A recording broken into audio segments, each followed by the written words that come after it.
ازيكم عاملين ايه؟ الصيف داخل علينا بقى والصيف بيحب الايس كريم، فقلت اجرب الايس كريم ده واشوفهم هما حلوين ولا لأ. اتنين من شركة فرايداي وواحد من شركة جيرسي اللي هو 4G ده.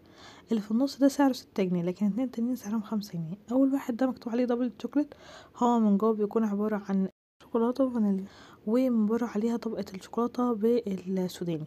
طعمه كان لطيف وجميل والسوداني لذيذ.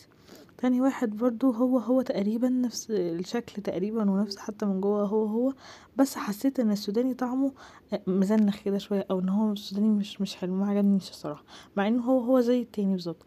تالت واحد بقى وده السنيكرز، برضو نفس الفكره، من جوه برضو شوكولاته بيضه وفانيليا، سوري شوكولاته وفانيليا، ومن بره برضو عليها طبقه من الشوكولاته بالمكسرات او بالسوداني، بس حسيت ان هي اغنى المره دي، وطعمها فعلا مدي على الشوكولاته السنيكرز. فلو هتجربوا حاجة من التلاتة دول، يبقى اللي هو السنيكرز من فرايداي. بس كده، لو عجبكم الفيديو اعملوا لايك وشير.